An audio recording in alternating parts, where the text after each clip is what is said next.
Hard Times is an 1854 novel by Charles Dickens. It takes place in three parts, namely sowing, reaping, and garnering. The novel satirizes the English society by picking apart the social and economic ironies of its contemporary life. The novel takes place in a fictional industrial town in northern England called Coketown. The novel is best known for its pessimism regarding the state of trade unions and the exploitation of the working class by the higher class society.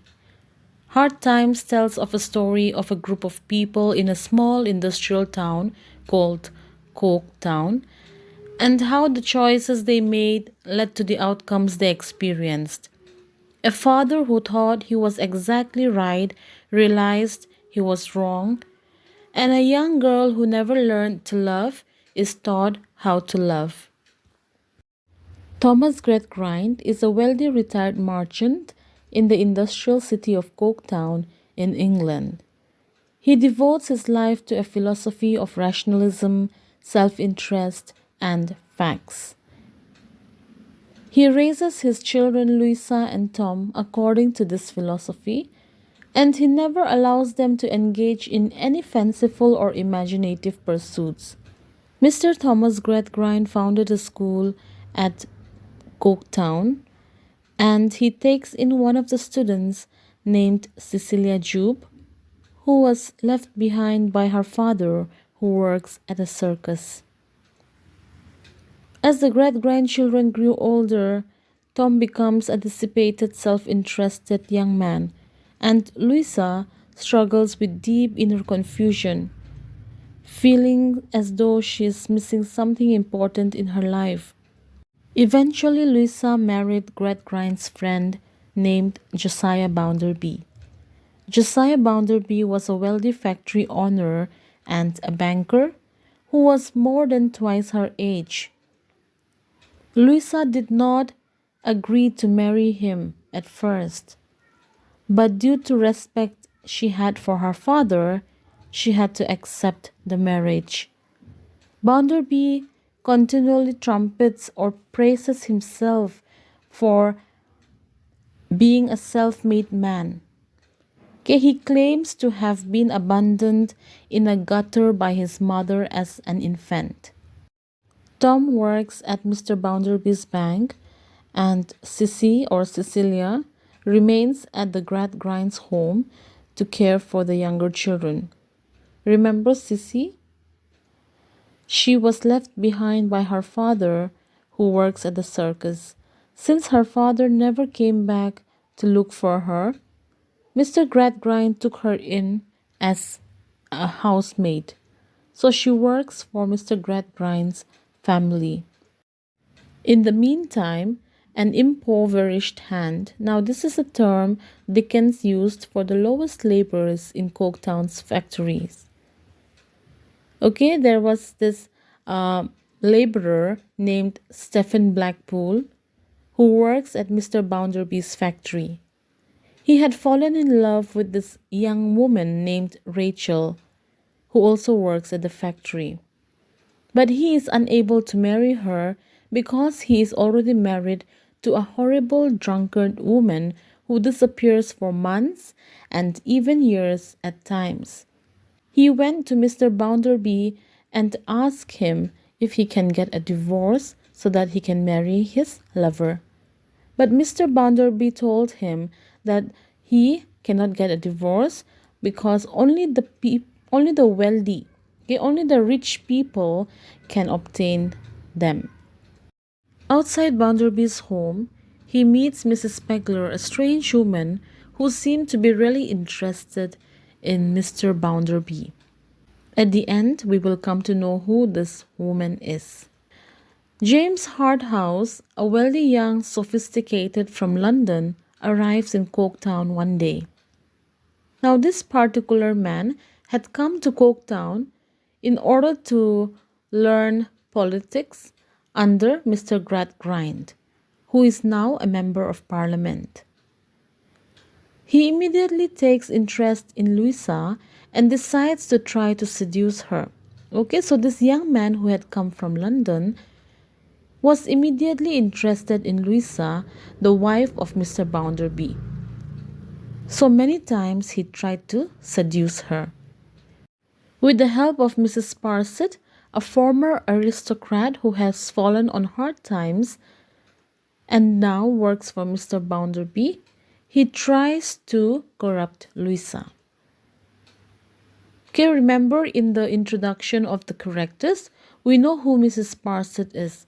Mrs. Sparsit is the housemaid or the worker at Mr. Bounderby's house. So James Harthouse, taking the help of Mrs. Sparsit, tried to corrupt Louisa. Meanwhile, in the little town, the lowest laborers, or the hands, were not happy with their job. They were not happy with the payment they received. They were not happy with the way they were treated. So, with the help of a spokesman named Slackbridge, they tried to form a union. All the other workers agreed to join this union. Only Stephen refuses to join. Now, why did he refuse to join this union? It was because he feels that a union strike would only increase tensions between employers and employees. Okay, from here we know that Stephen is really loyal. He is really humble and true young gentleman. Because of this, he is laughed at by his friends. He's been ridiculed, and all his other co workers hated him. He is cast out by the other hands and was fired by Bounderby when he refuses to spy on them. Louisa, impressed with Stephen's integrity, visits him before he leaves Coketown and helps him with some money. Okay, since he was fired from his job for not cooperating with the other workers, he decided to leave Coketown. But before he could leave Coketown, Louisa saw how diligent this young man is. She was impressed with Stephen's integrity. So she decided to help him with some money. When Louisa went to meet Stephen, Tom accompanies her. And there, Tom tells Stephen that if he waits outside the bank for several nights, he would help him. So since Stephen was in need of money, he does so. Okay, expecting that Tom will help him. Several nights he came, stood outside the bank, but no help arrives. Tom did not keep his words. Eventually, he packs up his belongings and leaves Coketown, hoping to find agricultural work in the country. Now, not long after Stephen left, there was a news that the bank is robbed, and the only suspect is Stephen. Now, why did people suspect Stephen? Okay, they suspected Stephen to be the robber because the robbery happened just after Stephen left. So everyone suspected Stephen to be the robber. Remember, before Stephen left, he was asked by Tom to stand outside the bank for several nights so that he will help him. So because of that, people saw him standing outside the bank at night, walking around the bank. So eventually people thought, people were sure that he was the robber. Mrs. Sparsit witnessed Hardhouse declaring his love for Louisa and had asked Louisa if she would meet him that night. So Louisa agrees to meet him in Coketown later that night. However, Louisa instead flees to her father's house. When Louisa reached her father's house, she poured out her burden to her father. She said that she is disconnected from her feelings. She does not know what is love, and she is really unhappy with herself. And she even told her father that she doesn't love her husband, Mr. Bounderby. Instead, she has a feeling for Mr. James Harthouse. She then collapses to the floor and Gradgrind, struck dumb and self reproach, begins to realize the imperfections in his philosophy of rational self interest. Mr. Harthouse begins to awake. He starts to think of the way he had treated his children. He realized the imperfections of his philosophy, and he realized that the way he had brought them up was wrong. Cecilia, or Sissy, who stays at Mr. Gradgrind's house, was a very loving young girl. She was always very fond of the Gradgrind's children, especially Louisa. So even at this moment, she knew Louisa was in pain, she knew she was depressed, so she immediately left to visit Mr. Harthouse, and she convinces Mr. Harthouse to leave Coketown forever. Meanwhile, Mr. Bounderby was very furious that his wife had left him. Now, how did Mr. Bounderby know that his wife had left him? It was Mrs. Sparsit who had told him about this. Mrs. Sparsit wanted to break his relationship with his wife in order to marry him. Okay? She was in love with Mr. Bounderby. So she wanted to break the relationship Mr. Bounderby had with his wife. So she had planned all this. So Mr. Bounderby was very angry and he tried his best to capture Stephen. When Stephen tries to return to clear his good name, he falls into a pit called Old Hell Shaft. Remember, there was a robbery at Mr. Bounderby's bank? Somebody had robbed the bank, and everyone suspected Stephen because Stephen had been walking up and down the bank at night. So, Mr. Bounderby tried his best to capture Stephen. But Stephen was not the thief. He was not the robber. So Stephen got the news that he was a target. People were looking for him because they thought he was a thief. Okay? Stephen tries to return to clear his good name. He tries to return to Coketown to tell the people that he was not the robber. So in the process, he fell into a mining pit called Old Hell Shaft. Okay, he fell into this deep mining pit. And Rachel, his lover, and Louisa found him. But they were too late. Very soon he died after giving an emotional farewell to Rachel.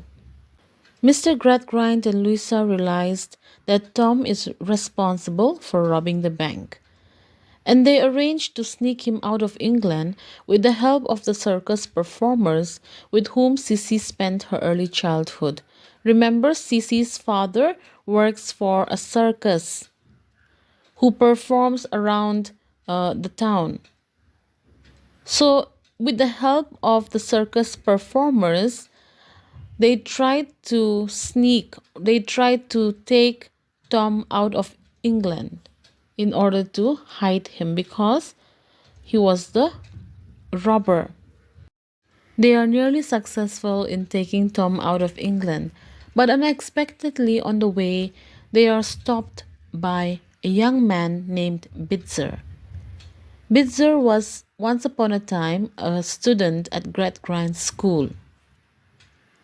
But with the help of Slearly, one of the circus proprietor, Tom manages to slip out of Bitzer's grasp, and the young robber, Tom, escapes England after all.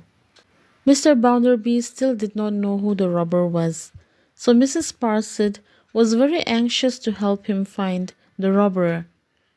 They drag Mrs. Pegler, a known associate of Stephen Blackpool, in to see Mr. Bounderby, thinking Mrs. Pegler is a potential witness. Bounderby recoils, and it is revealed that Mrs. Pegler is really his loving mother, whom he has forbidden to visit him. Okay, so here the truth about Mr. Bounderby's lies is being revealed. The old woman who was seen loitering around the bank along with Stephen at night was the mother of Mr. Bounderby. Remember, Mr. Bounderby had told people that he was an orphan who was left to die in the gutter by his mother. But that was not the truth. Bounderby is not a self made man, after all.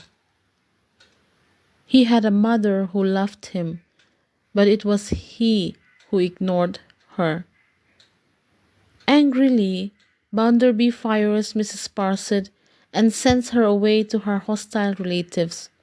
5 years later, Mr. Bounderby died alone in the streets of Coketown. And Mr. Gradgrind too gives up his philosophy of facts and devotes his political powers to helping the poor. Tom realizes the error of his ways but dies without ever seeing his family again. While Sissy marries and has a large and loving family, Louisa never again marries. Nevertheless, Louisa is loved by Sissy's family and learns at last how to feel sympathy for her fellow human beings.